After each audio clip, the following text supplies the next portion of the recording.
सबको यथा योग्य नमन। मैं आत्म परिचय 514 भाग लेकर आपके सम्मुख उपस्थित हुआ हूँ। देवी भागवत महापुराण के 23वां अध्याय प्रारंभ हो रहा है।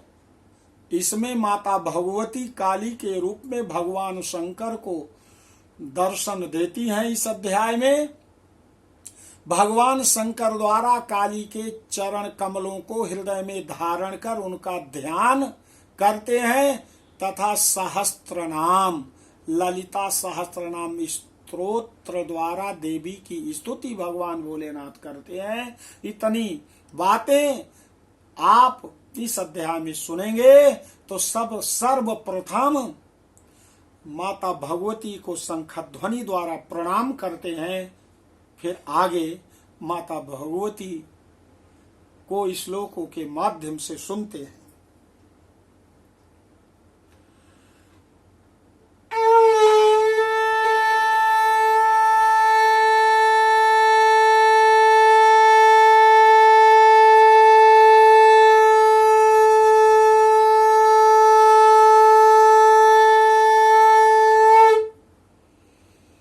श्री महादेव उवाच हरर्नेत्र समुद्भूता सावहिर्ना महेश्वरम पुनर्गन्तुम शशाकात् कदाचिदपि नारद बभूवाड्वारूपस्तापयामास मेदिनीं ततो ब्रह्मा समागत्य वाड्वारूपिणं चातं नीत्वा समुद्रं सम्प्रार्थे तत्तो ये स्थापयन् मुने ययुर्देवा निजं स्थानं काम शोकेन मोहिता समास्वस्य रतिं स्वामी पुनस्ते जीवितो भवेत् अथ प्रामहादेवं पार्वती रुचिर आनना तिर्जगत् जननी स्मित्वा निर्जने तत्र कानने श्रीदेव्युवाच ममाद्यां प्रकृतिं देव लब्धुं पत्नीं महत्तपा चिरं करोषि तत्कस्मात् कामोऽयं नाशितस्त्वया कामे विनष्टे पत्न्या किं विद्यते ते प्रयोजनम्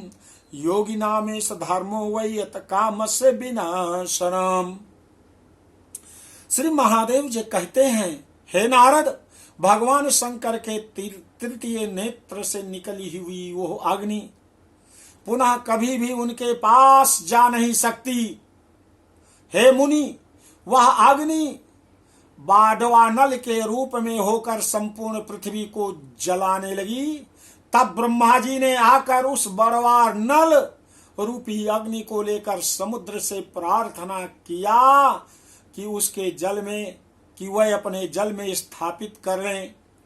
कामदेव के शोक से मोहित होकर सभी देवता भी अपने अपने स्थान को चले गए।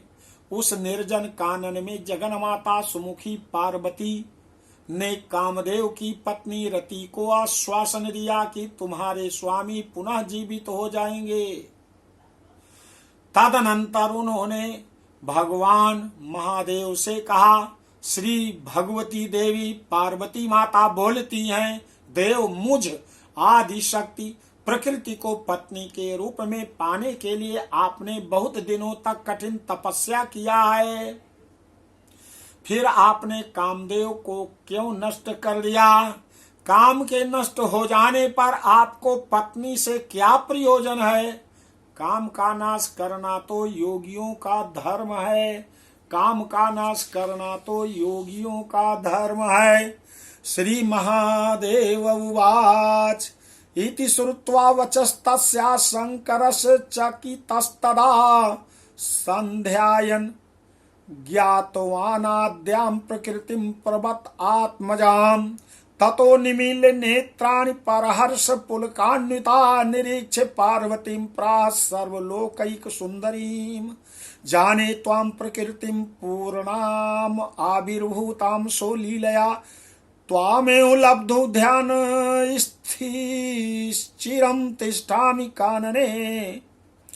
श्री महादेव जी कहते हैं कि पार्वती की इस प्रकार की वाणी को सुनकर भगवान शंकर उस समय चकित हो गए और उन्होंने ध्यान करके हिमालय पुत्री को आद्या प्रकृति के रूप में जाना। तब हर्ष से प्रफुल्लित होते हुए उन्होंने आंखें बंद कर ली और फिर सर्वलोक सुंदरी पार्वती को देखकर बोले, अपनी लीला से अवतीर्ण आपको मैं पूर्ण प्रकृति के रूप में जानता हूँ। आपको ही प्राप्त करने के लिए इस निर्जन कानन में बहुत दिनों से तपस्यारत हूँ। आज मैं कृतकृत्य हूँ जो आप साक्षात परात्परा को सुंदर अंगों वाली अपनी प्रिया सती के समान अपने सामने देख रहा हूँ। जाने त्वाम प्रकृतिम पूर्णाम आविर्भूताम सोलीलया त्वामेव लब्धुम ध्यानस्थिरम तिष्ठामि कानने अद्याहं कृतकृत्योऽस्मि यत्त्वां साक्षात् परात्परां पुरः पश्यामि चार्वांगीं सतीमिव मम प्रियां। बोलो आदि शक्ति माता भगवती की जय।